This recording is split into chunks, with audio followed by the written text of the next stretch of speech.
Sir, ಈಗ Mysuru sandal ಅಂದಿದ ತಕ್ಷಣ ಹೌದು ಇದೊಂಥರ ಕರ್ನಾಟಕ ಪ್ರೈಡ್ ಆಯಿತಾ.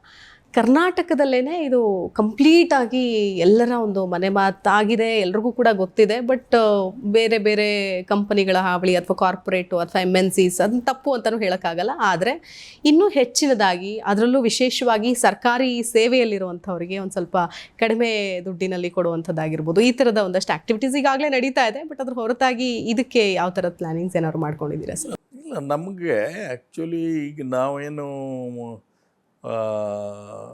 ನಮ್ಮ ಪದಾರ್ಥಗಳನ್ನೇನು ಮಾರಾಟ ಮಾಡ್ತಾಯಿದ್ದೀವಿ, ಅದು ಡೀಲರ್ಸ್ ಮುಖಾಂತರ ನಾವು ಮಾಡ್ತಾಯಿದ್ದೀವಿ.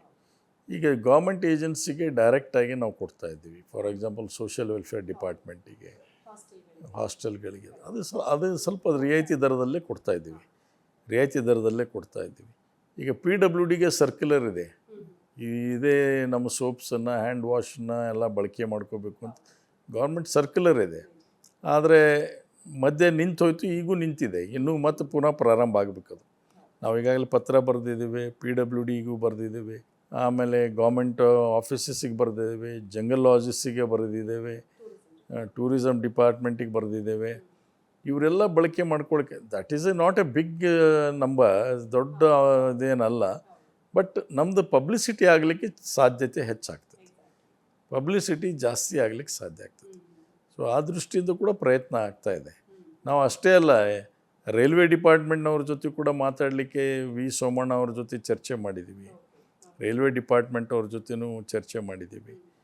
ಇವು ಮಾಡಿದಾಗ ಅವರು ಕೂಡ ಒಂದು ಸ್ವಲ್ಪ ಅಸಹಾಯಕತೆ ವ್ಯಕ್ತ ಮಾಡಿದರು. ಯಾಕೆ ಟೆಂಡರ್ ಮುಖಾಂತರ ಆಗೋದ್ರಿಂದ, ಯಾಕಂದರೆ ಬೇರೆದವರು ಸಬ್ ಸ್ಟ್ಯಾಂಡರ್ಡನ್ನು ಸಪ್ಲೈ ಮಾಡಿದಂಗೆ ನಮಗೆ ಸ್ಟ್ಯಾಂಡರ್ಡ್ ಸಪ್ಲೈ ಮಾಡಲಿಕ್ಕಾಗೋದಿಲ್ಲ. ನಾವು ಕ್ವಾಲಿಟಿ ಕಾಂಪ್ರಮೈಸ್ ಮಾಡೋಕ್ಕಾಗೋದಿಲ್ಲ. ಸೊ ಹೀಗಾಗಿ ನಮ್ಮ ಪ್ರೈಸಿಂಗ್ ಏನಿದೆ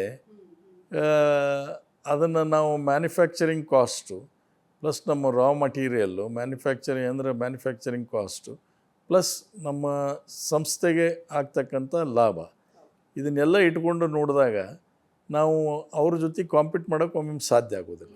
ಈಗ ನಮ್ಮ ಭಾರತ ದೇಶದಲ್ಲಿ ನಾವು ಮಾರಾಟವನ್ನು ಮಾಡ್ತಾಯಿದ್ದೀವಿ, ಅದು ಇವತ್ತು ಅತಿ ಹೆಚ್ಚಾಗಿರುತ್ತೆ.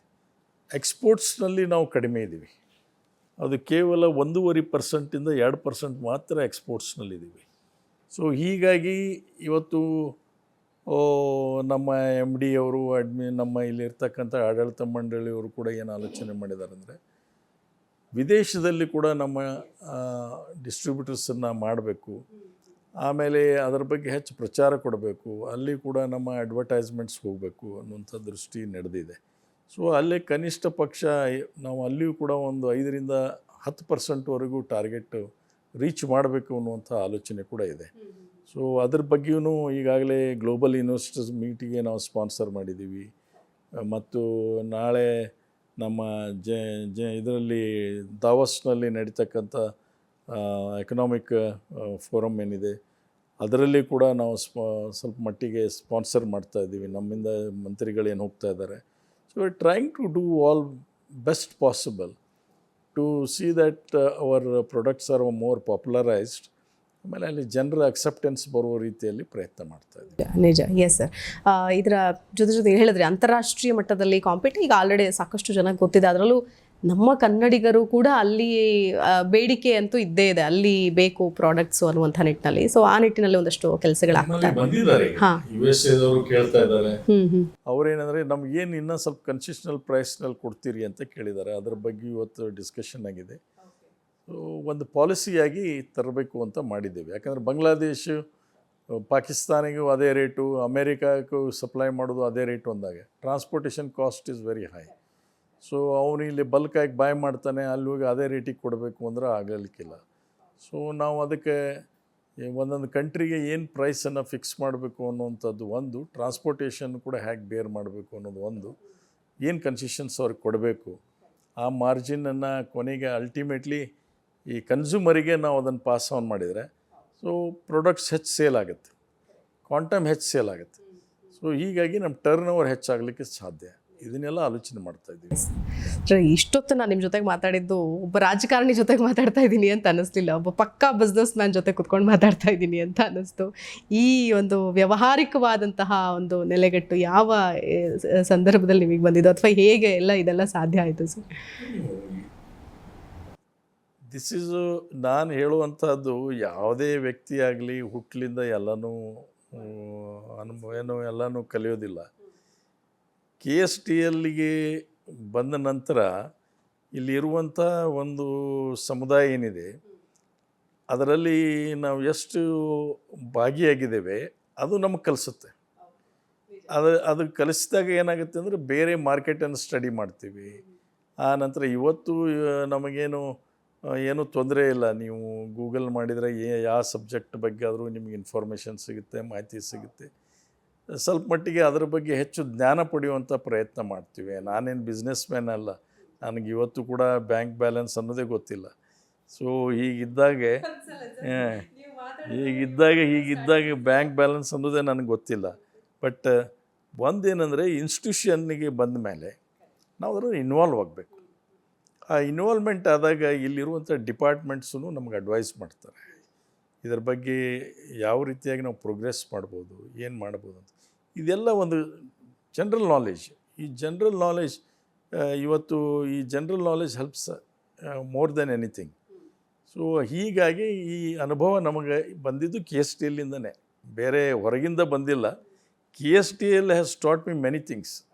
ಹೇಗೆ ಏನು ಮಾಡಬೇಕು ವ್ಯವಹಾರ ಅನ್ನೋದು ಅದು ಕೂಡ ನಮಗೆ ಒಂದು ಶಿಕ್ಷಣ ಸಂಸ್ಥೆ ಕೂಡ ಹೌದು. It's an institution by it self.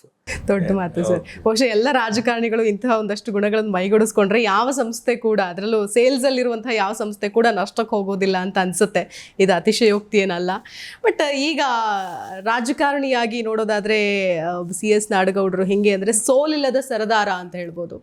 So ಈ ರೀತಿ ಕಂಟಿನ್ಯೂಸ್ ಗೆಲುವುಗಳನ್ನು ನೋಡಿಕೊಂಡು ಬಂದರೂ ಕೂಡ ಎಲ್ಲೋ ಒಂದು ಕಡೆ ಇನ್ನೂ ಸಚಿವರಾಗಿ ನೋಡುವಂತಹ ಭಾಗ್ಯ ಇಲ್ಲ. ಕೇವಲ ಒಮ್ಮೆ ಸಚಿವರಾದರು, ಅದು 2ನೇ ಬಾರಿನೇ ಸಚಿವರಾದರು, ಆಮೇಲೆ ಎಲ್ಲಿ ಆಗ್ತಾರೆ ಅಂತ ಕ್ಷೇತ್ರದ ಜನತೆಯ ನಿರೀಕ್ಷೆ ಇದೆ.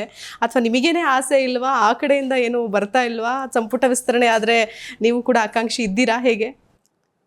ಆಕಾಂಕ್ಷಿ ಯಾರು ಇರುವುದಿಲ್ಲ ರಾಜಕಾರಣದಲ್ಲಿ, ಇದ್ದೇ ಇದ್ದೀವಿ 100ಕ್ಕೆ 100 ಆಕಾಂಕ್ಷಿ, ಅದರಲ್ಲಿ 2ನೇ ಮಾತಿಲ್ಲ. ಆದರೆ ಏನಾಗುತ್ತೆ ರಾಜಕಾರಣದಲ್ಲಿ ಒಮ್ಮೊಮ್ಮೆ ಈ ನಾವು ಹೇಳಬೇಕಾದ್ರೆ ಈ ಎಲ್ಲ ಇವತ್ತು ಜಾತಿ ಲೆಕ್ಕಾಚಾರ ಹೆಚ್ಚು ನಡೆದಿದೆ. ಆಮೇಲೆ ರೀಜನಲ್ ಆಗಿಯೂ ಆಲೋಚನೆ ಮಾಡ್ತಾರೆ. ಹೈದ್ರಾಬಾದ್ ಕರ್ನಾಟಕ, ಬಾಂಬೆ ಕರ್ನಾಟಕ, ಹಳೆ ಮೈಸೂರು, ಮಂಗಳೂರು, ಉತ್ತರ ಕನ್ನಡ, ಬಾಂಬೆ ಕರ್ನಾಟಕ ಅಂತ ಈ ರೀತಿಯಾಗಿ ಎಲ್ಲ ಲೆಕ್ಕಾಚಾರ ಹಾಕ್ತಾರೆ. ಸೊ ಲೆಕ್ಕಾಚಾರ ಹಾಕುವಾಗ ನನಗೆ ತಪ್ಪು ಹೋಗಿದೆ, ಮುಖ್ಯವಾಗಿ ತಪ್ಪು ಹೋಗಿದೆ. ಅದರಲ್ಲಿ 2ನೇ ಮಾತಿಲ್ಲ. ಆ ಲೆಕ್ಕಾಚಾರದಲ್ಲೇ 2 ಬಾರಿಗೆ ನನಗೆ ಹಿನ್ನಡೆ ಆಗಿದೆ. ಇದು ಸಹಜವಾಗಿ ಅನುಭವದಿಂದ ಇರ್ತಕ್ಕಂಥ ಒಬ್ಬ ವ್ಯಕ್ತಿ ಯಾಕೆ ತಪ್ಪಿತು ಅನ್ನೋದನ್ನು ಕೂಡ ಅರ್ಥ ಮಾಡಿಕೊಂಡು ಇರಲೇಬೇಕು. ಅದನ್ನು ನಮ್ಮ ಜನರಿಗೆ ಹೇಳಿದರೆ ಅರ್ಥ ಪಾಪ ಅವರು ಬೇಜಾರು ಪಟ್ಕೊತಾರೆ. ಅರ್ಥ ಆಗಿದೆ, ಇದು ಸರಿಪಡಿಸ್ಬೋದಾಗಿದೆ. ಮತ್ತು ಸರಿಪಡಿಸ್ಲಿಕ್ಕೆ ಬರಲಾರ್ದಂಥ ವಿಚಾರ ಏನಲ್ಲ ರಾಜಕಾರಣದಲ್ಲಿ. ಇದನ್ನು ಸರಿಪಡಿಸ್ಬೇಕಾದ್ರೆ ಯಾವುದನ್ನು ತೆಗೆದು ಯಾವುದನ್ನು ಎಲ್ಲಿಂದ ಯಾವುದಕ್ಕೆ ಗುರುತಿಸ್ಬೇಕು, ಯಾವುದಕ್ಕೆ ಗುರುತಿಸ್ಬಾರ್ದು ಅನ್ನುವಂಥದ್ದು ವಿವೇಚನೆ ನಮ್ಮ ಹೈಕಮಾಂಡ್ ಅವ್ರ ಹತ್ರ ಇರೋದ್ರಿಂದ ಸ್ವಲ್ಪ ಮಟ್ಟಿಗೆ ಇನ್ನೂ ಆಳಷ್ಟು ವಿಚಾರ ಮಾಡಿ ಹೋಗಬೇಕು. ಅವರು ಕೂಡ ಹೋಗಬೇಕು. ರಾಜಕಾರಣದಲ್ಲಿ ಸೀನಿಯಾರಿಟಿ ಕನ್ಸಿಡ್ರೇಷನ್ನಲ್ಲಿ ಬರಬೇಕು. ಒಬ್ಬನ ಬ್ಯಾಕ್ಗ್ರೌಂಡ್ ಏನಿದೆ ರಾಜಕಾರಣದಲ್ಲಿ ಅನ್ನುವಂಥದ್ದು ಬರಬೇಕು.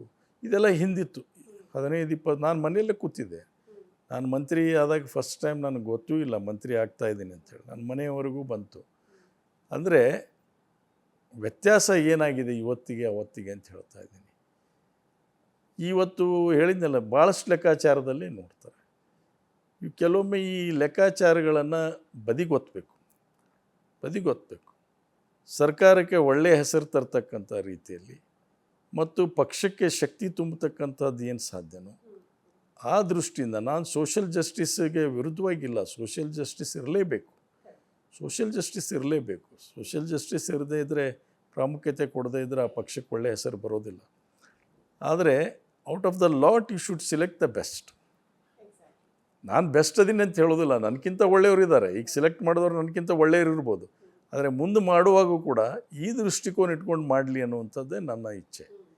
ಏನು ಮತ್ತು ಆಕಾಂಕ್ಷೆಗೆ ಇದೇ ಇದ್ದೀನಿ, ಎರಡನೇ ಮಾತಿಲ್ಲ, ಆಕಾಂಕ್ಷೆ ಇದ್ದೇ ಇದ್ದೀನಿ. ಆಕಾಂಕ್ಷಿ ನಾನು ಮಂತ್ರಿ ಆದು ನನ್ನ ಪ್ರತಿಷ್ಠೆಗೋಸ್ಕರ ಅಲ್ಲ, ಮಂತ್ರಿ ಆಗೋದ್ರಿಂದ ಸರ್ಕಾರದಲ್ಲಿ ಭಾಗಿಯಾಗ್ತೀವಿ. ಸರ್ಕಾರದಲ್ಲಿ ಭಾಗಿಯಾದಂಥ ಸಂದರ್ಭದಲ್ಲಿ ಕ್ಷೇತ್ರದ ಅಭಿವೃದ್ಧಿಗೆ ಹೆಚ್ಚು ನಾವು ಕಾಂಟ್ರಿಬ್ಯೂಟ್ ಮಾಡಲಿಕ್ಕೆ ಸಾಧ್ಯ ಆಗ್ತದೆ.